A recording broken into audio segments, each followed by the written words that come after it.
मामला अभी इतना अचानक कैसे उठ गया? इतना अचानक ऐसे उठ गया कि जब 2024 के रिजल्ट के बाद हम लोगों ने आवाज उठाई, चेयरमैन से मुलाकात की, तो चेयरमैन साहब ने हमें बहुत मीठे शब्दों में कहा कि गलत हुआ है और मैं इन सब पे काम कर रहा हूं और सब कुछ ठीक कर दूंगा। उन्होंने बिल्कुल नहीं कहा कि मैं एजेंसी भी बदल रहा हूं। अगर उनकी मनसा ठीक थी तो वो बता देते कि वो एजेंसी भी बदल रहे हैं। आप सब जैसा कि जानते हैं कि ये लोग एक एडुकेटी नाम की एजेंसी को लेकर आए।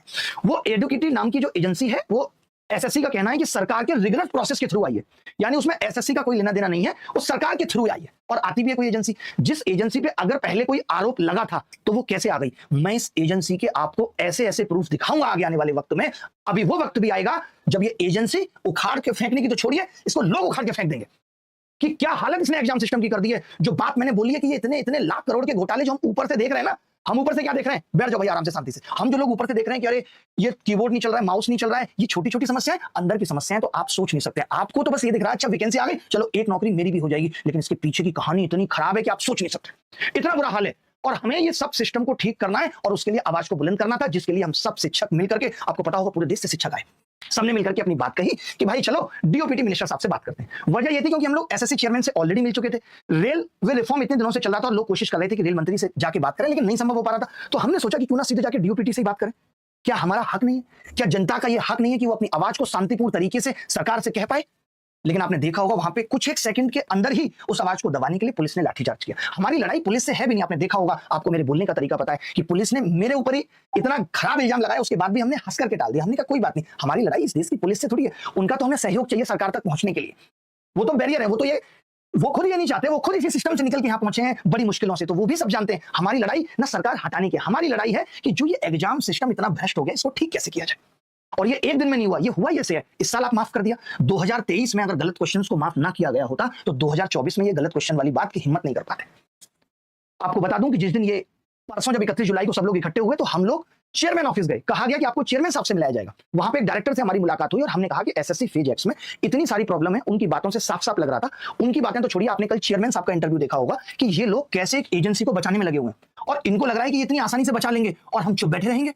वो एजेंसी इतना करप्शन करेगी, लैब खरीदने से लेकर के सीट बिकने से लेकर के इनकी जो कहानी जब आपके सामने प्रूफों में आएगी, आप दांतों तले उंगली दबा जाएंगे और आप कहेंगे कि ये इतना भ्रष्ट सिस्टम है, आप फॉर्म भरना भूल जाएंगे। सोचिए, आपको लगेगा ही नहीं कि आपको नौकरी किस तरीके से मिल सकती है। इतना भ्रष्ट सिस्टम है, इतनी भ्रष्ट एजेंसियां हैं। ऐसे ही किसी एजेंसी को ये काम नहीं दिया जाता है। चेयरमैन साहब ये कह रहे हैं कि हम ये एजेंसी पहली बार लेके आए इसलिए प्रॉब्लम है। हमारा काम एजेंसी से सवाल करना तो कभी होता ही नहीं। हम पैसे किसको देते हैं एग्जाम कराने के? एसएससी को। एग्जाम ठीक कराने की जिम्मेदारी किसकी है? एसएससी की। बाहर में जाती है एजेंसी, हमें तो एजेंसी की पूछने की जरूरत नहीं पड़ती। हमें तो इनफैक्ट मालूम तक नहीं चलना चाहिए कि एजेंसी है कौन सी। हमें तो एसएससी से मतलब था, ये एसएससी की जिम्मेदारी थी।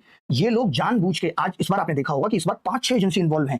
कोई आपका आधार ऑथेंटिफिकेशन कर रही है, क्यों? क्योंकि इनको एक दूसरे के सर ठिकरा फोड़ना होता है कि इसको ऊपर ये फोड़ देंगे, इसकी गलती की वजह से ऐसा हो गया, इसकी गलती की वजह से ऐसा हो गया। आयोग एकदम साफ स्वच्छ बच जाएगा, सरकारें एकदम साफ स्वच्छ बच जाएंगी। अगर सरकारों की मिली भगत नहीं है तो कितनी बड़ी बात है डीओपीटी मिनिस्टर को हमसे मिलेगी, आसानी से मिलकर बताया जा सकता था। क्या ये उनके कानों तक आवाज नहीं पहुंच रही?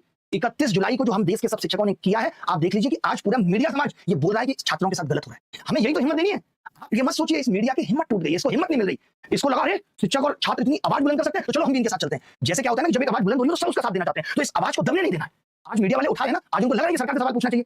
ये बात जो 3 दिन पहले मैं चिल्ला चिल्ला के कह रहा था कि आप जाके चेयरमैन से इंटरव्यू क्यों नहीं करते? हुआ चेयरमैन साहब का इंटरव्यू और आपके सामने आ गया। ये चेयरमैन की स्थिति है कि वो कहता है कि भाई पहली बार एग्जाम देने से थोड़ी बहुत गड़बड़ हो जाती है। जब हम डायरेक्टर से मिले तो डायरेक्टर ने कहा 50 से 55 हजार बच्चा प्रभावित है, बस सिर्फ 50 से 55 हजार। ये बच्चा 50 से 55 हजार सिर्फ है।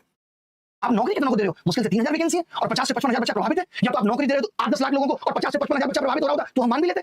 और कमी कैसी कैसी कि 25 तारीख को 24 का पेपर रिपीट हो गया। जब डायरेक्टर साहब से पूछा गया तो उनका लॉजिक था कि पेपर रिपीट हो गया, आप इसको गलत क्यों ले रहे हैं?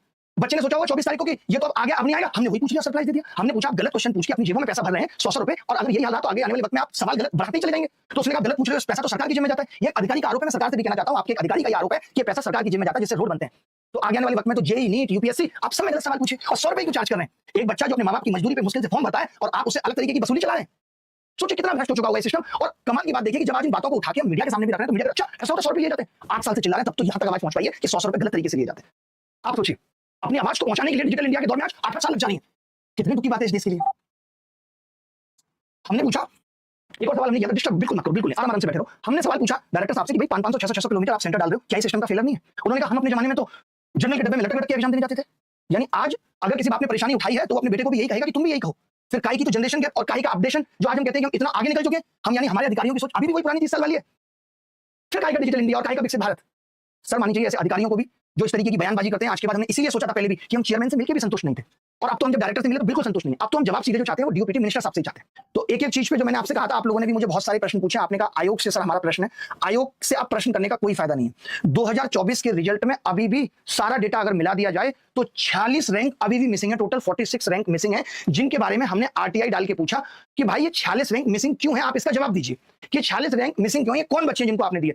तो इस पर आयोग का सीधा जवाब है कि इस चीज का जवाब हम नहीं दे सकते, ये हम नहीं बता सकते आपको कि 46 रैंक मिसिंग क्यों है। तो आयोग से प्रश्न करना बेकार है, क्योंकि आयोग सिर्फ और सिर्फ सरकार के इशारों पे जितना गलत इस देश के युवा के साथ कर सकता है वो कर रहा है। और वेंडर से सवाल हम क्यों करेंगे, वेंडर हमारे लिए कोई औकात नहीं रखता, उसकी अकाउंटेबिलिटी नहीं है, उसे तो हमें उखाड़ के फेंकना है बस। और वो किससे उखड़वाना है, सरकार से। अब हमें मदद चाहिए कि हमें ऐसे प्रूफ, हमने 8-10 बड़े बड़े प्रूफ इकट्ठे कर लिए, हम पूरे प्रूफ का चिट्ठा जब मीडिया के सामने खोलेंगे तब आपको पता चलेगा कि वो ये एजेंसियां किस तरीके से कर रही हैं। तब आपको पता चलेगा कि जो 15,000 वैकेंसीज है उसमें 2,000 भी जेन्युइन लोगों को नहीं मिल पाती, आपके पैरों तले जमीन खिसक जाएगी। आज तभी तो इतनी बेरोजगारी बढ़ गई, और बेरोजगारी का ये आलम है। लेकिन मजबूर करना पड़ेगा सिस्टम को, मजबूर करना पड़ेगा सरकार को अगर सुधार करना है तो, और बहुत शांतिपूर्ण तरीके से। देखिए आप सबको मैं बहुत धीरे धीरे आपसे बात करना चाहता हूं, थोड़ा सा लंबा होगा सेशन 2-4-5 मिनट, कि हमें हर एक कदम फूक फूक के रखना होगा। आप सोच रहे हैं कि एक बहुत छोटी सी लड़ाई हम लड़ने जा रहे हैं कि एक एडुकेटी नाम की कंपनी आ गई है और वो ठीक से एग्जाम नहीं करा पा रही है, क्या उसके पीछे की कहानी आप सोच भी नहीं सकते। लड़ाई बहुत बड़ी है, लड़ाई कई लाख करोड़ के खिलाफ है। तो जब ये लड़ाई इतनी बड़ी है तो सरकार आसानी से सुनेगी भी नहीं, सरकार हर एक हथकंडा अपनाएगी कि इस आवाज को यहीं दबा दिया जाए। हमें सबसे गुजारिश करनी पड़ेगी, सबसे सहारा लेना पड़ेगा। हम बच्चों को इन्वॉल्व सिर्फ इसीलिए नहीं करना चाहते कि हम आंदोलन को कोई भी ऐसा रूप नहीं देना चाहते, हम अपनी आवाज को कोई भी ऐसा रूप नहीं देना चाहते जिसको गलत तरीके से दबा दिया जाए। आज आप देखेंगे बीपीएससी प्रोटेस्ट हो, कुछ भी हो, इसलिए मेरी आप सब बच्चों से गुजारिश है कि आप बिल्कुल भी कहीं मत आइए।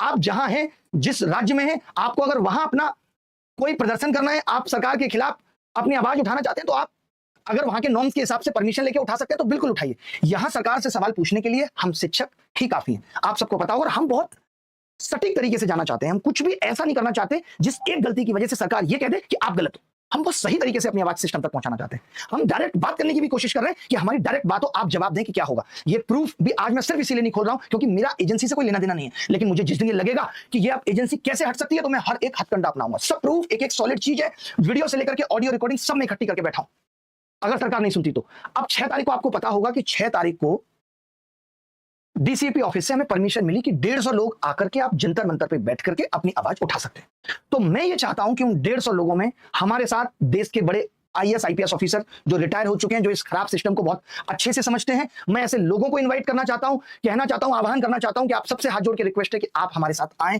और बैठें और सरकार से हमारे साथ मिलकर के सवाल पूछें, क्योंकि आप इस सिस्टम को बहुत बेहतर से समझते हैं। मैं देश के उन एमपी से रिक्वेस्ट करना चाहता हूं जो सच में इसीलिए एमपी बने कि हम समाज को सुधारना चाहते हैं। जब सब ऐसे लोग साथ आएंगे तभी शायद कुछ बात बनेगी। मैं देश के विपक्ष के नेता राहुल गांधी जी से भी ये कहना चाहता हूं कि आप भी इस आवाज को बुलंद करें, सबके साथ आके सवाल पूछें। ये सच में सही वक्त है जब सिस्टम को सुधारा जा सकता है। हम अब और कितना इंतजार करेंगे। मैं ये चाहता हूं कि मेरे लिए लड़ाई आखिरी हो। मैं देश के एमपी जिनसे जो ये खुद भी कह रहे हैं कि हम आपके साथ मिलकर आवाज उठाने को तैयार हैं, हम नहीं चाहते। सोचिए आप कि इन्होंने शिक्षकों के खिलाफ एफआईआर कर दी, ये कितना गलत था। क्या कोई बता सकता है, क्या कोई एक ऐसा प्रूफ दिखा सकता है कि किसी शिक्षक ने कोई उत्पात मचाया हो?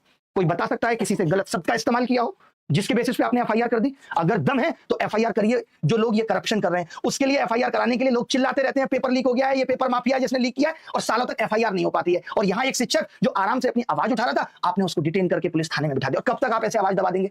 फिर आप कहते हैं कि ये एक लोकतांत्रिक देश है, बताइए। तो 6 तारीख को अगर हम 3 घंटे के लिए भी जंतर मंतर पे बैठ रहे हैं तो मेरी सबसे गुजारिश है, मैं आप कितनों के नाम लूं, बहुत सारे सांसद हैं, एक सबसे यंगेस्ट सांसद हैं पुष्पेंद्र सरोज जी। मैं चाहूंगा विपक्ष के नेताओं में राहुल गांधी जी, अखिलेश यादव जी, कि आपको नहीं लगता कि अब ये सच में वक्त आ गया है जब सरकार से एग्जाम सिस्टम पे सीधे सवाल पूछा जाए? और क्यों आप हम लोगों के साथ मिलकर के सवाल नहीं पूछ सकते, बताइए।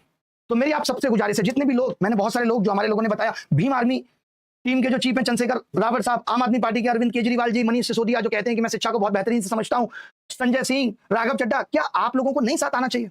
तो मैं ऐसे 150 लोगों का हम लोग एक ग्रुप बना रहे हैं कि ऐसे 150 लोग, जिसमें से लगभग 10 से 12 लोगों से हमारी बात हो गई है, बाकी से मैं चाहता हूं कि वो तो बहुत बड़े लोग हैं, लेकिन हाँ, उनके पीए हमें प्लीज इस नंबर पे मैसेज करें और ये कहें कि हम आपकी आवाज बनने को तैयार हैं। हम एग्जैक्ट 150 लोग उस दिन जंतर मंतर पे बैठ के गुजारिश करेंगे कि डीओपीटी मिनिस्टर आकर के बात करें। शायद उनको लग रहा होगा कि देश के शिक्षकों की उतनी औकात नहीं है, लेवल नहीं है कि उनसे बात किया जाए, तो हम चाहते हैं कि देश का विपक्ष हमारे साथ अगर आके बैठता है तो आप उनसे बात कर लीजिए, हमारी आवाज को उनके थ्रू सुन लीजिए, लेकिन सुनिए, ये हम चाहते हैं। तो आप सबके कनेक्शन में होंगे, आप सब लोग पूरे देश में सुन रहे होंगे। अगर आपका सांसद हमारे साथ आके बैठ सकता है तो इससे बड़ी बात कुछ नहीं होगी। हम इस चीज को बहुत सही तरीके से लेके जाएंगे। देखिए, मैं फिर से एक बात कह रहा हूं, आजादी एक दिन में नहीं मिली थी। बेरोजगारी, भ्रष्टाचार की जड़ें, बेरोजगारी या खराब सिस्टम में इतनी गहरी हो चुकी है कि एक दिन में कुछ ठीक नहीं होगा। धीरे धीरे चीजें मिलेंगी, कभी 10 चीजें मिलेंगी, कभी कुछ चीजें कोर्ट से मिलेंगी। अगर इस एजेंसी को हमें हटाना भी पड़ेगा, हम एक लीगल टीम से भी सब कुछ कर रहे हैं, हर एक तैयारी कर रहे हैं। और हम सिर्फ अब इन जो अभी चीजें हुई हैं इसी पे आवाज नहीं उठाएंगे, हम हर एक चीज पे आवाज उठाएंगे, चाहे वो कोर्ट के जरिए हो कि आप 5 साल तक कैसे रेल मिनिस्टर या रेल मिनिस्ट्री बच्चों का 400 रुपए दबा के बैठे रही। इस एग्जाम सिस्टम को सुधारने के लिए जितनी भी चीजें हो सकती हैं, थ्रू कोर्ट, थ्रू अपनी आवाज सीधे संसद तक पहुंचा करके बस सवाल चाहिए। हम कभी नहीं चाहते, मुझे पता है बहुत सारे एमपी में कहते हैं हम आपकी आवाज संसद में उठा देते, क्या होगा? हमें आवाज उठवानी नहीं है, हमें इंस्टेंट जवाब चाहिए कि क्या आपको नहीं पता कि आपके आयोग इस तरीके की एजेंसियों के साथ मिलकर कैसे धंधेबाजी कर रहे हैं? हमें उस पर जवाब चाहिए। तो अभी जो हमने सोचा है, आपने एक चीज देखी, हम उस स्तर पे आ चुके हैं जहां मीडिया को भी समझ में आ गया है कि बच्चों के साथ गलत हो रहा है, और जब शिक्षक उसकी आवाज उठा रहा है तो उस पर पुलिस लाठियां चार्ज कर रही है, जो कि एकदम बर्बरता है सरकार की। एकदम निंदा होनी चाहिए इस बात की कि आप ऐसा कैसे कर सकते हैं। और हम लोग तो देश की व्यवस्था को बहुत अच्छे से समझते हैं।